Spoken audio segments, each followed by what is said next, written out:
жаңы технологиясы угуп көрүп жүрөбүз. Ошол тууралуу кененирээк бир маалымат көрөлүчү.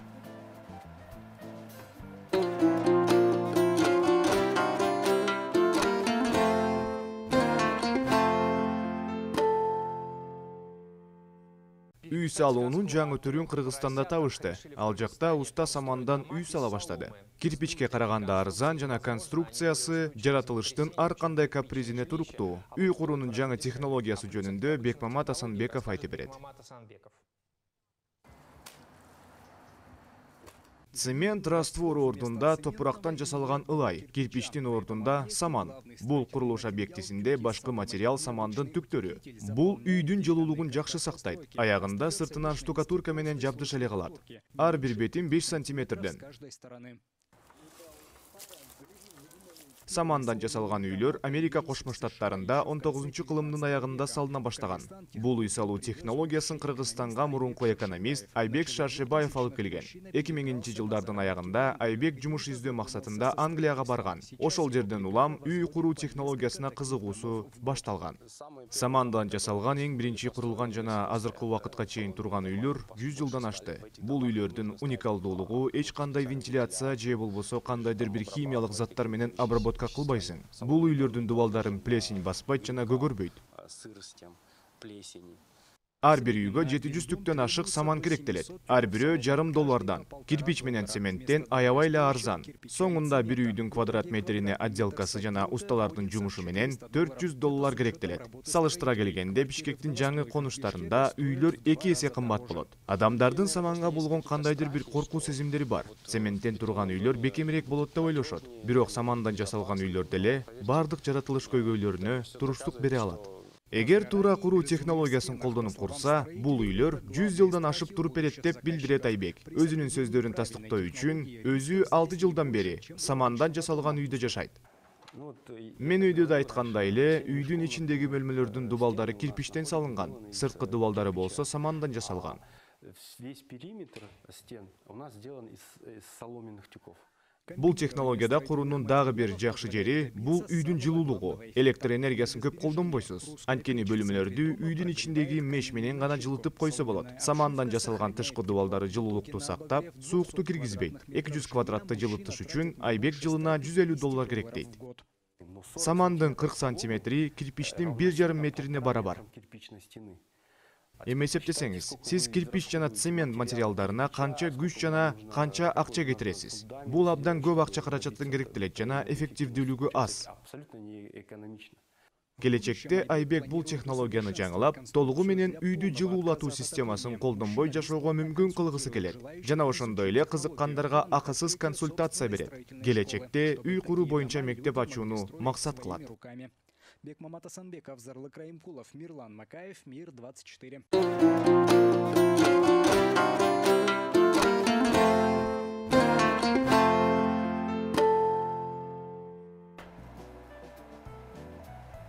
Кайрадан эфирге кайтып келебиз, ардактуу көрөрмандар. Бүгүн Кыргызстанда 20 сентябрь Кыргызстанда гана ошол биздин Орто Азия, Борбор Азия чөлкөмүндө ишкерлер күнү белгиленип жатат. Ишкерлер бул бүгүнкү мамлекетибиздин негизги кыймылдаткычы, алдыга сүрөп кетүүчүлөрү, ар дайым изденип туруучулары жана жаңы заманын чакырыктарына жаңыча бир көз караш менен жаңы кадамдарды шилтеп келген ушундай бир коомдун бир бөлүгү, абдан маанилүү бөлүгү. Ошол ишкердик боюнча бизге Айбек Шаршымбаев саман үй технологиясынын эксперти деп өзүн тааныштырып келет жана бизге ошол самандан үй салуу тууралуу маалыматты бөлүшөм дейт. Кимде ким ушул күнгө дейин укпаса, анда үңгүп, сүңгүп биз менен кошо болуңуздар. Мен ушул маселени толугу менен ачыктап бергенге аракет кылайын. Айбек мырза, куш келипсиз. Саламатсыздар. Саламатчылык. Биринчиден рахмат айтабыз, келип бергениңизге, убактыңызды таап. Экинчиден, саман үй технологиясы азыр бир сюжетти көрүп атабыз. Биринчиден, түшүнүктөр тууралуу. Себеп дегенде биз мына 30 жылдык эгемендикте уламдан-улам жаңы суроолорго, жаңы чакырыктарга жооп издеп атпайбыз. Коом катары, журт катары эмден мына бири-бириз менен сүйлөшүп, бири-бириз менен байланыш точкаларын издеп жатабыз да. Аны менен катар ошол биздин кыргыздын бүгүнкү күндөгү болгон мына илгертен ата бабадан калган мейман достугубуз деп атабыз. Аны менен катар 3-4 метр дарбаза салып атабыз бири-бирибизденчи. Кыргыз илгертен кең пейил болуп келгендейбиз, барган сайын майдаланып бараткандайбыз да. Ушул самандан үй салуу деп укканда биринчи сиз айткан экенсиз да. Мен ойлогом бул ошол самандан үй салууну мындай карапайым эл, колунда бир аз жогураак элдер биринчи колдоп келет го десе, андай болгон жок деп атасыз. Эмне себептен жана ушул ачылыштан кийин кандай бир өзгөрүүлөр болду ошол убакыттан бери? Да, бир жолу саламатсыздар. Мындай болуп калды да, баягы бул өзүм экономист болгондон баягы 2000-жылы Англияга барып иштеп, ошол жактан баягы мигрант катары акча тапканы барып, тил үйрөнгөнү барып, анан ошол жерден ушул технологияны көргөндө абдан мындай таң калыштуу болду да магачы. Ачылыш болду да Англиядан.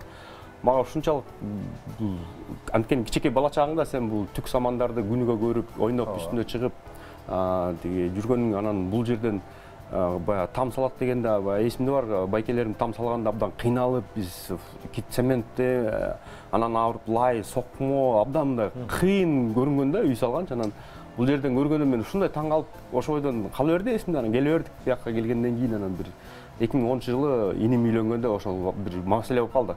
Кантип жаштарга бир турак жай кылып берсек дегенчи. Анан квартираны карасак кымбат, тияка барсак жерлер кымбат. Анан ошентип ата энемдин эле турган эски сарайдын үстүнө биринчи жолу ошол саман салдык да, тамчы. Эми анан ошондо ой кетти. Ох, мындай бир ушол тамды 3 айдын ичинде 3 бала бат эле салып койдук. Анан да ошол жылы биз отопление дегенди такыр койгон эмеспиз. Баягы обогреватель менен эле таң калганбыз да, ушунчалык жылуу болгону бизге мындай касиети башка экен да. Анан ой кетти. Ох, ата кыргыз үшүп жаңы жаш үй бүлө кургандарды, үй жокторду ушундай кылсак болот турбайбы деп. Анан баягы көрсөтүп баштадым сүрөттөрдү, үйдүн өзүн. Бирок элдин бардыгы тең баягы мындай ишеним жок да. Сен эмне кылып атасың сен деген чочулоо абдан чоң болду да. Анткени өрттөнүп кетсем эмне болот, чычкандар кирип кетсем эмне болот. Анан ошондо атып, кыргызда жакшы макал бар эмеспи? Чегирткеден корккон эгин керикпейт депчи. Анан ошондо биз жок, бул туура деп мен 5 жыл аркасынан карап жүрдүм, ошону бирок 5 жылдан кийин далил болду да. Мага күндөн күнгө барган сайын негедир ошол үй жагат, мындай тартат өзүнө. Кичинекей болсо деле, 60 квадрат болсо деле, бирок башкача да. Ичиндеги жүргөн, тургандын, дем алганыңдын мындай башкача да, касиети башкача.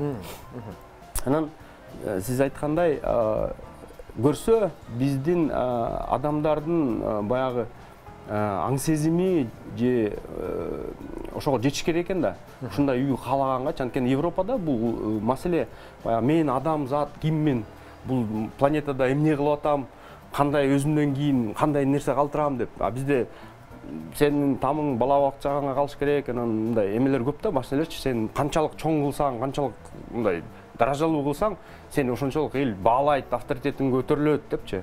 Ал жерде болсо тескеринче Европада мен адам бул планетага эмне кыла алам? Кантип мен бул планетаны коргой алам? Кантип бул мен жашоом турмушумда бул планетага запкы келтирбей, конок бойдон кетип бергеним кандай болот деп ошону көп ойлонушат да. Анткени биз жазаганда, биз көп нерселер жасаганда эртең биз кетип калгандан кийин бул планетада ошол калган эмне болот деп ошону ойлонбойбуз да. Саман үйлөрдүн философиясында бул сен убактылуу коноксуң. Бул жерде Кудайдын берген жер менен күнүнөн суусунан самандын эмесин алып, ошо менен үй салып, сен кетип калган күндө да үйүңө эч кимге кереги жок болсо, аны алып барып туруп жыгачтарын алат да, калганын баягы талаага чачып ийсе, ал кайра эле жирип жер болуп калат да. Ошол абдан кызыктуу да. Бизде болсо баягы 5 метр дубалдарын көтөрүп, дарбазаларын темирден жасап, эч ким менен катташкысы келбей, көрүшкүсү келбей, менин коромдо мен өзүм жалгыз гана жүрүшүм керек деген мындай эме бар да, психология. Бул баягы мен билбейм эмнеге, анткени биз баарыбыз тең ата тегибиз, бозийде чоңоюп, жайлоолордо жөн эле мындай кенен эч качан мындай эме болгон эмес да. Кыргыздын дарбазасы жабылчу эмес. Дайыма ачык турчу. Келаткан атчан дарбаза жок баягы. Бозий турат, анан кетип бараткан атчан боло, жөө боло келип ассалому алейкум десе, кир, Кудай конок деп кел деп отуруп, тамак ичип, сурап, сүйлөшүп, кабарлашып кетчү эле. азыркы күндө болсо андай жок. Баягы биз келгенде мен да башында баягы жөнөкөй эле бетон менен кирпич менен салган үйлөрүм бар болчу. Анан ошондо биз да дарбазаларды ачык кылып, заборлорду ылдый кылсак, элдин баары тең күлгөндө бул кандай сен үйүңө мынтип эле кирип кетсе болобу. Мен айттым, эмнеге кириш керек ал мен башка бирөө. Мен дарбазам ачык келип такылдатса мен ачып берем десең. Ошондо мындай биз баягы Англияда жашап жүргөн психология кичине өзгөрүп калганбы? Анан берден да кичине мындай ошол аракетибиз ошол зор да азыр. Эптеп биз адамдарды көбүрөөк ушинтип алмаштырсак, ошол планетадагы кандай өзүңдүн таасириң кандай кылат? Табигат менен бирдей жашоо, табигат менен гармонияда жашоо да эң негизгиси. Абдан кызыктуу жагдайдан баштадык бүгүнкү маекте. Себеп дегенде бул ушул жагдай маанилүү да. Бизнес муга бир мындай кошумча катары, ал тууралуу, технологиялар тууралуу биз дагы сүйлөшөбүз сиз менен. Айтайын дегеним, мына сиз айтып атасыз, мына дарбазасын жапызыраак, мындай эшигин кенен болсо деп. Чын-чынына келгенде биз 70 жылдык социалдык эксперименттин астында жашап келдик, коммунизм деп ушул курганга аракет үстүндө болду. Анан заман өзү ушуга алып келди. 90-жылы урады бул нерсе. Коммунизм деген сөздүн өзү айтып турганда бул бардыгына бирдей, бардыгы окшош, бардыгы теңелген, өзгөчөлүк жок, теңдетүү дегенге такалат дагы. Бирок ошол сиз келген ошол мисалы батыш цивилизациясында адам жана адамдын бир адам маанилүү, адамдын өмүрү маанилүү жана ошону менен катар чогуу жанаша келген жеке менчик түшүнүгү, жеке менчикке ээ болуу жана аны коргоо ал мамлекеттин эң негизги функционалдык милдеттемеси да, жеке менчик, право частной собственности, жеке менчикке ээ болуу укугу. Анткени менен мына бүгүн биз ушул жеке менчик дегенге аябай түз маанисине келип алдыкпы, түшүнө албай атам. Себеп дегенде чынында жеке менчик корголгон эмес бизде, бирок баардыгы ушул жеке менчикке ээ болгусу келет, бирок ага эч ким жооп бергиси келбейт да. Ушундай бир кызыктуу мындай кээде абсурдка да жеткилет да ошол түшүнүктөрчү. Сиздин көз карашыңызда сиздин кылып аткан ишкердигиңизде, сиздин башыңыздан өткөн тажрыйбада ошол мертвый точкадан бир аз жылыш барбы? Ошол түшүнүктөр арасында кагылышууда жылыш барбы? Менин оюмча бул жеке менчиктик түшүнүктү мындай калыптанууга дагы али эрте болуш керек да бизгечи. Баягы биз көп нерседен өтө элекпиз. Биздики мен таң калганым баягы адамдар биз курулуштун ичинде да карап турсаң, биз салып атканда, карап атканда жеке менчилик меники ичимде, бер жагымда. Ооба. Каалаганымды кылам. Ооба. Ар жагы меники эмес. Ооба. Мусорду алып туруп чыгарып туруп таштап коет. Ооба. Же машинесин ошол жерге таштап каалаганда коюп коет.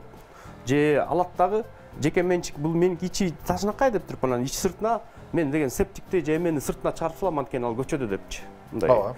Эме да башкача да, бирок адамдар түшүнүш керек да, бул коомдо сен жалгыз эчтеке кыла албайсың. Эгерде баягы чет өлкөлөрдү карап көрсөк, баары тең эле Сингапур, мына анан Германияны айтышат, бирок алар деген ошол жолдун баардыгы тең абдан мындай эме менен басып өтүшкөн да. Штраф, анан баягы бири-бирине айтып, мына сосед монтуп атат, айыл өкмөткө айтып, тиги муниципалитетке айтып, бири-бири менен урушуп атып, анан бир культура пайда болуп, анан ошол культураны сактап калышты да. Бирок баягы кыргыздын эмесинде, философиясында өзүндө деле эч качан баягы бул меники, баягы атамдын жайыты, анан атамдын конушу деген баягы эмелер, маселелер бар, бирок ойлоп көрсөң, булар деле айыл жерге мындай кандай десем, абдан мындай сый урмат менен да, башка бирөөнүн жери болсо деле сый урмат менен бүттүк планет эмеге кыргыздар сый урмат менен сууга таштаба, дал таракты кыйба, тиги дагы башка нерселер бар, баягы көчө салгандын эмеси соопчулугу көп болот деп атамдар, чоң атамдар айтып келген нерселер көп да. Анан эсимде бар кичинекей кезибизде баягы өзүң деле короңду жыйнабастан тетиги көчөнүн биягына 100 метр, көчөнүн биягына чейин 100 метр шыпырып тазалап, мусордун баарын алып, так эметип жүрчүк да. Анан ошол кийинки моментте баягы адамдардын чында баягы пейили кетип атабы же билбейм, абдан мындай өкүнүчтүү да. Чында ошол маселени кичине мындай адамдарга баягы кичинекей бала чагынан садиктен башташ керекпи же кандай кылыш керек, же бул коом качан оңолот деп биз деле күтүп жүрөбүз. Анткени чында жеке менчик дегенде баягы сиз тура айтып атпайсызбы, адам жөн эле баягы территориясын забор курбай эле бир бул өзүнүн мен жерим деген баягы белгилээ болуп туруш керек да. Кичинекей болсо дагы бир тал отурса деле бул адам ошо бул мунуку депчи. Анан өкмөттүн дагы баягы биз 2-3 революцияда көрдүк, ошол революцияда дагы башка бирөөнүн байлардын мүлкүн баягы адамдар келип тартып алабыз, алып кетебиз деген эмелер болду да. Ошолордун баардыгы тең баягы адамда акырынан жашы өсүп келаткан поколенияга калтырып береби дейм да.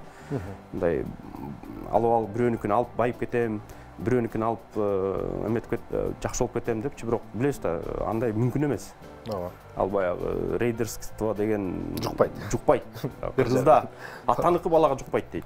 Анан бул башка бирөөнүкү кантип жугат билбейм. Анан мен канча кийин баягы өзүң акча таап, өзүң машина, биринчи өзүң машинаңды алып, же биринчи квартираңды алганда ошондо түшүнөсүң да, ушундай бир эме менен өтөп турбайсың, атаңдын берген машинесин мен чындап биринчи сатып берген машинесин такыр балаган эмесмин. Баягы тияк айдап, бензинин коротуп, анан кийин өзүм бир болгон бир 200-300 долларга сатып алган машинемди тим эле сулап сыйпап, аны тим эле жууп, ошол башка эме да, бул ар бир адам өчү керек да. Бирок мамлекет жана судебный система дагы ошол жеке менчик бул эч ким тие албайт. Бул сеники. Сен гана укуктуусуң сатканга, бергенге деген эме болуш керек да. Ошол калыптанбаса биз түшүнбөйбүз анычы. Биздикин келип бирөө алып койсо, бирөө эметип койсо, ошол адамдар бизнесте ошондо коркуп ошол пайда болот да. Ошон үчүн бул деген бир жылдар керек да, көп жылдар керек. Ошол бул сеники, бул сен гана жооп бересиң, сен гана укуктуусуң ушуга кылган. Бирок ошону дагы сен ошол жерден сен укугуң болгону аз келген сен жоопкерчилигиң да бар. Муну сен жашынакай сакташың керек, жашынакай кылышың керек, туп-туура таза кармашың керек. Ошонун баардыгы тең аркасынан келиш керек да. Анткени бизде баягы СССР кулаганда билесиз, заводдорду, фабрикаларды алып алышып, эмелердин баардыгы тең баягы купон менен алышты. Жашынакай болуп, азыр болсо баардыгы тарсет эле миллионер болуп калышты. Макул жетишпей калган адамдар кандай болду, акылы жетпей калган адамдар кандай болду, алар талаада калды. Анан ошол жерден биздин айырмабыз байлар менен кедейлердин айырмасы чоң болуп кетти да, ажырым чоң болуп кетти да. Анан бул ар дайым мындай эмеге келет да, тирешүүгөчү. Ылдыйкы баягы кедей адамдар менен бай адамдар. Эгерде баягы чынында өзүнүн баягы мына Эгемберди байкени билебиз, Шорон. Бул өзү ошол Шорону максымды эметип, компанияны мына супараны жасап жүрүп, ошол өзүнүн байлык муну баары баалайт. Ар бир кыргыз баалайт. Эч ким талаша албайт, талашсыз. Эгерде кечирип коюп өмүр бою сен бюджетте иштеп, чоң начальник болуп келип туруп, бир убакта сен миллионер болуп калсаң, адамдар айтат да, бул кандай? Бул эмне кылып бизнес кылды? Эң жаманы ошого макул да болуп коюп атышат да, ошону модель катары тутуп алышат да. Ооба, чын ошол бул эми мындай болуп калды. Баягы мен деле өкмөттө иштегеним абдан көп жыл болгон, көп жыл баягы башында баштаганда эле өкмөттөн баштап, кийин эле бизнеске кетип кетсек, ортодон Англияга барып келип, бирок дайыма мен таң калганым, эгерде өкмөттө иштей турган адамдар булар деген ушунчалык эң мыкты, эң татыктуу адамдар келиш керек да. Бизде болсо кечирип кой, эгерде мүмкүнчүлүгүң башка жок болсо өкмөткө барасың да. Анан ошол жерден бирөөнүн эмесине жакшылап, кулагына жакшылап ушалаганды билсең, жакшылап айтканды билсең эле өсө бересиң ошол. Эгерде сен татыктуу, акылдуу болсоң, кечирип кой, сен эгерде бирок түз жүрө турган, түз эме болсоң, кырдын ичинде бычактай түз болсоң, сени жылдырып коет. Кечирип кой балам.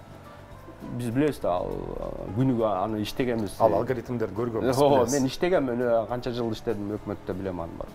Рахмат Айбек мырза, биз бүгүн ишкердик жана жаңы замандын жаңы чакырыктарына бүгүнкү ишкерлер кандай жооп берет, ошон менен катар мисалы Айбек мырза бир канча жылдан бери самандан үй салуу технологиясын элге жайылтып, өрнөктөр менен көрсөтүп келет. Бирок анын түпкү өзөктүү маселеси эмнеде жатат? Эмнеде биз дале өздүгүбүзгө кайтып келе албай, өзүбүздүкүн мындай бир аз четке кагып, эгер колдонсок бир гана ушул сырткы жалтырак үчүн колдонобуз дагы, түпкүлүгүн эмне үчүн жете албайбыз деген биринчи ошо маселени козгодум элем. Экинчи блокто саман үй технологиясынын өзү тууралуу сүйлөшөбүз.